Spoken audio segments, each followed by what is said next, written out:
what the integration would look like on our tour, and obviously the bonus payouts, yes or no. The PGA Tour has long been built on stability, but quiet changes have been building beneath the surface for years. Tiger Woods' latest statement did not announce a collapse, yet it raised questions about how solid that foundation really is. In this video, we look at what his words meant and why the future of the tour may be less certain than it appears. A statement that landed quietly. Tiger Woods did not deliver his message in a press conference or a dramatic interview.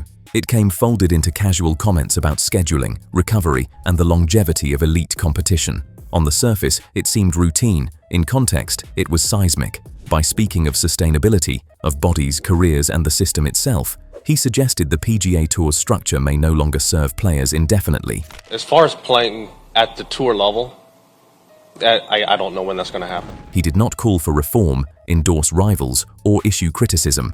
Instead, he framed the issue as practical observation. Elite careers are demanding, the schedule is punishing, and current systems may have limits. That subtlety gave the statement its power. Those who understand the tour's dynamics recognized its implications immediately. Woods has long been a defender of the PGA Tour, positioning it as stable even during legal challenges and defections. For him to acknowledge strain was unprecedented. It did not collapse the tour. It questioned its inevitability. In professional sport, subtle doubt often moves markets, locker rooms, and leadership more than any public outburst. What Tiger introduced was not opposition, but uncertainty, and uncertainty travels fast in systems built on confidence. To understand why his words carried weight at all, you have to understand the role he occupies inside the tour itself. Tiger's gravity. Inside the tour. The PGA Tour has always marketed competition, but it has depended on central figures to anchor its identity. Tiger Woods is more than a player. He is the tour's symbolic and operational center. His influence shapes broadcast strategies, sponsorship decisions, and even player development pathways. Younger players do not simply compete against him. They measure relevance through proximity to his presence, creating a network of cultural and economic dependence. No, I'm just looking forward back to let me get back to playing again. I just want to let me do that, and then I'll kind of figure out what the schedule is going to be. When Woods joined the policy board, his role shifted further from competitor to stabilizer. During the LIV Golf split, his involvement helped unify hesitant players, providing credibility and authority that few executives or peers could replicate.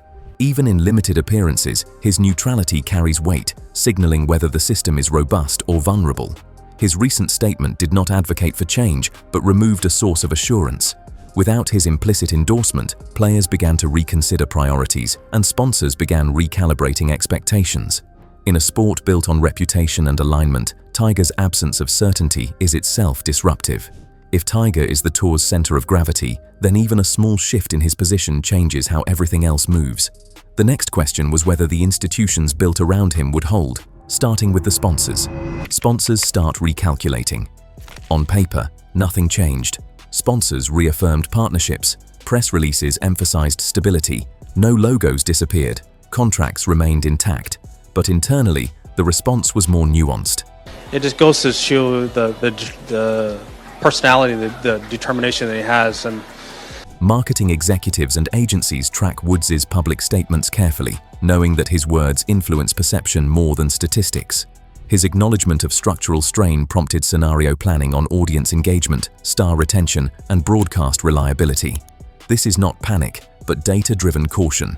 Sponsors invest in the PGA Tour because it offers controlled exposure, predictable stars, established narratives, and reliable scheduling. Tiger's comments introduced uncertainty into that formula, subtly altering the calculus behind renewals and guarantees. Some mid-tier sponsors paused contract discussions, not cancellations, simply delays, a sign that assumed continuity could no longer be taken for granted. In modern sports business, hesitation is measurable. The tour's balance sheet did not collapse, but its leverage quietly shifted. Stability now requires demonstration, not assumption, and that shift ripples through negotiations, advertising, and long-term strategy. So that's the takeaway. Tiger's words quietly shifted the tour's financial leverage, but it means the uncertainty did not stop with sponsors. It spread to the players whose careers depend on that stability. And it raises a bigger question: what happens when loyalty becomes a practical decision instead of a moral one? So let's go to the LIV question reopens. The LIV question reopens. Before Woods' statement, the PGA Tour LIV Golf conflict had settled into uneasy equilibrium. Legal agreements, schedule adjustments, and player choices created a fragile plateau. Fewer defections occurred, and public discourse had quieted. Stability seemed plausible. What they've done is they've turned their back on what has allowed them to get to this position. Some players have never got a chance to even experience it. His comments disrupted that calm, not by endorsing LIV, but by removing the implicit message that loyalty to the tour was unquestionable. Players who previously hesitated now had permission to consider alternative paths. Agents reported renewed conversations regarding scheduling, appearance fees, and long-term career sustainability, reflecting a shift from moral to practical evaluation.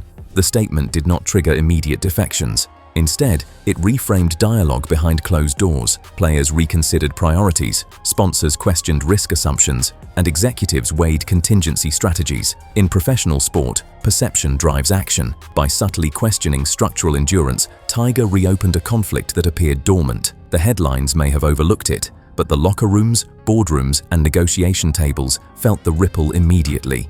So that's the takeaway. Tiger didn't restart the war publicly, but he reopened it privately. But it means the real impact wouldn't show up in headlines or contracts first. It would show up in how players started thinking about their careers. And it raises a bigger question. How did the people inside the tour actually respond when the certainty disappeared? So let's go to locker room reaction patterns. Locker room reaction patterns. Publicly, players responded cautiously. Most offered neutral statements, carefully avoiding interpretation, while others redirected questions entirely. No one challenged Tiger directly, and on the surface, the tour appeared unaffected. Privately, the response was very different. Veteran players described Woods' statement as permission to voice doubts about scheduling, physical strain, and long-term career planning. Younger players treated it as validation that uncertainty was reasonable and not a sign of disloyalty. Conversations that had been quietly suppressed for months suddenly resurfaced in locker rooms, group chats, and private meetings with agents. Coaches and player managers noticed subtle changes, increased discussions about off-season recovery, renewed interest in appearance-based contracts, and reconsideration of multi-year obligations. The language itself shifted, signaling that players were beginning to think differently about their relationship with the tour. In professional sports, language precedes action. Long before decisions appear publicly, internal sentiment can alter strategy, approach, and priorities. Woods' measured comment quietly reshaped the culture of the locker room. What became clear is that Tiger's words didn't just change opinions, they changed behavior inside the locker room. And when behavior shifts at the player level, the next pressure point is always the system that pays for it. Financial pressure points. The PGA Tour remains financially robust. Prize funds are high, broadcast contracts secure, and sponsorship portfolios extensive. Yet beneath this apparent stability, structural assumptions drive value. Retention of top players supports star power. Star power sustains media rights. Media rights justify sponsorship fees. Without the players, there is no tour. And so how do we take care of them in a better way, not just financially? Obviously, everyone wants to get paid. Tiger Woods' statement introduced subtle friction into this chain. By questioning whether the tour's structure could sustain elite players long-term, he forced sponsors and executives to reassess risk. Renewal discussions grew more conditional, with agencies requesting detailed scenarios around player participation and audience engagement. Long-term guarantees were scrutinized more closely, even as headline numbers remained unchanged. The financial ecosystem did not collapse overnight, but leverage shifted. Sponsors now operate with greater caution, and executives must demonstrate continuity rather than assume it. In modern sports, financial security depends as much on perceived stability as on actual revenue streams. So that's the takeaway. The tour's finances are still strong, but the assumptions holding them together are no longer automatic. But it means stability now has to be defended, not assumed, in every contract and negotiation. And it raises a bigger question. If the money is still there but the certainty is not, what does the PGA Tour become next? So let's go to collapse or reinvention. Collapse or reinvention. The PGA Tour did not collapse following Tiger Woods' statement. No tournaments were cancelled and no contracts were terminated. Yet the perception of inevitability, the assumption that the tour's dominance was unassailable, quietly eroded. Institutions weaken less when they lose money than when they lose narrative certainty. Woods' remarks exposed the tour's dependence on central figures, highlighting how cultural and psychological alignment sustains the system as much as formal structures. Players began reassessing priorities, sponsors reevaluated risk, and executives faced the need to justify stability rather than rely on tradition. Tiger did not end the tour's dominance. He revealed its reliance on influence, trust, and perception. That subtle shift, largely invisible to the public, may shape the organization's strategic decisions for years, forcing reinvention rather than allowing complacency. For the PGA Tour, this was never just about one statement or one player. It is about how long stability can be assumed before it has to be proven, and how quietly influence reshapes systems more than public conflict ever does. What comes next may matter more than the lawsuits or the rival leagues, because the tour's future will be shaped less by headlines than by trust, alignment, and the choices made when certainty is no longer guaranteed. Click here on the cards to watch more.